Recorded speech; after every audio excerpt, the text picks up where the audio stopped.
오버더탑 코멘트 10월 11일 새로운 총리를 맞이하는 일본의 경제 1편. 안녕하세요. 원래는 일본의 새로운 여성 총리가 등장을 할 예정이었으나 어제 오후에 자민당과 공명당의 26년간의 연합이 깨어지면서 새 총리가 등장할지 여부가 사실상 예측이 어려워진 상황입니다. 하지만 저는 이 원고를 어제 오전에 이미 준비를 했기 때문에 오늘 내일에 걸쳐 그녀의 경제정책을 한번 살펴보고 엔화와 주식시장 등 어떻게 될지 알아보겠습니다. 일단 사나이는 아베노믹스를 오랫동안 옹호해온 금리 인하론자입니다. 그 결과 주가가 상승하고 엔화는 하락을 했습니다. 즉 투자가들은 더 많은 경기 부양책과 그에 따른 정부 부채의 증가 그리고 일본은행에 대한 금리 인상을 보류하라는 압력을 기대하고 있습니다. 현재 일본의 경제는 아베노믹스 시절과 비교해 많이 바뀌어져 있습니다.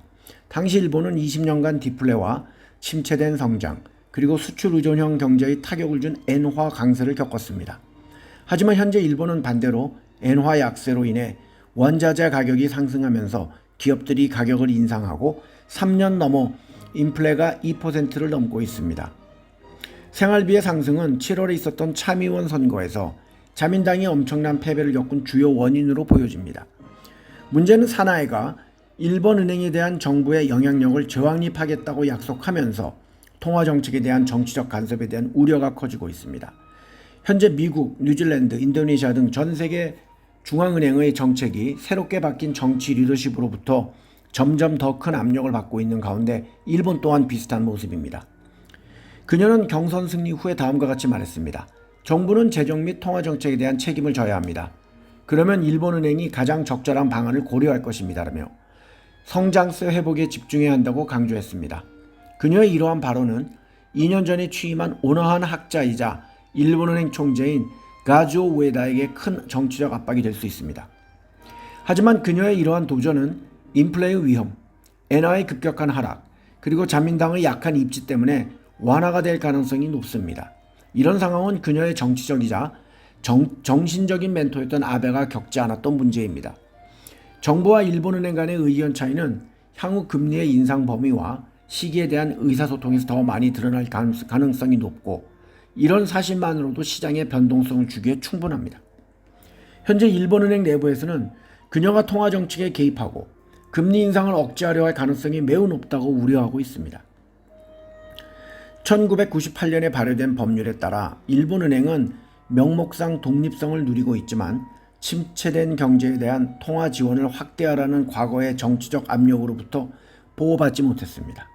정부는 현직 일본은행 총재를 해고할 수는 없지만 총재와 이사의 구성원을 선택할 권한은 있으나 이를 위해서는 의회의 승인이 필요합니다. 가장 극단적인 개입 사례는 2013년에 아베가 일본은행의 경기 부양책에 대한 신중한 태도에 불만을 표현하고 구로다를 직접 임명했을 때였습니다.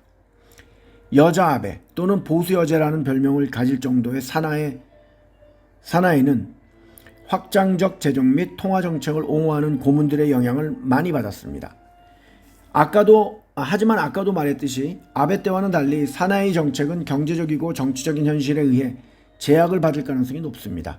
현재 업계에서는 경제정책에 대해 보수적인 견해를 가진 노련한 의원들의 존재가 그녀의 급진적인 정책에 브레이크를 걸 수 있다고 봅니다. 그 중에 전 총리이자 재무장관이었고 이번에 자민당의 부총재로 임명된 아소 타로가 있습니다. 그는 과도한 부채에 시달리던 일본의 재정을 안정시키고 경기 부양을 위해 느슨한 통화정책에 지나치게 의존하지 않도록 노력해온 사람입니다.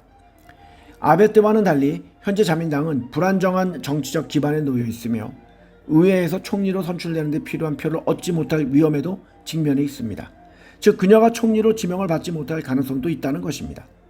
거기에 26년이란 오랜 기간 동안 자민당과 파트너로 있었던 공명당까지도 정치자금 규제에 대한 양측의 의견을 극복하지 못한 후 어제 여당의 연합이 붕괴되었습니다. 그리고 그녀가 총리가 된다 하더라도 야당을 달래기 위해 어쩌면 재무장관 자리를 야당에게 넘겨야 할 수도 있는데 이는 그녀가 일본은행에 요구를 할 때 얼마나 큰 영향력을 행사할 수 있을지에 대한 불확실성을 보여줍니다. 경제 상황 또한 아베노믹스 시절과 비교해 위에서 이미 언급했듯이 많이 바뀌어져 있습니다. 사실 금리 인상을 너무 오랫동안 미루면 엔화가 더욱 급락하고 소비자 물가가 더욱 악화될 수 있는데 이는 그녀의 전임자들에게는 정치적인 재앙이 되었었습니다. 사실 엔화 약세로 인해 가장 큰 피해를 보는 건 개인들보다는 정부라고 생각합니다. 그녀의 지지율이 처음부터 떨어진다면 아마 엔화 약세 때문일 것이고 이건 그녀 주위의 아소타로를 비롯한 사람들도 잘 알고 있을 것입니다. 내일 좀 더 자세히 알아보겠습니다.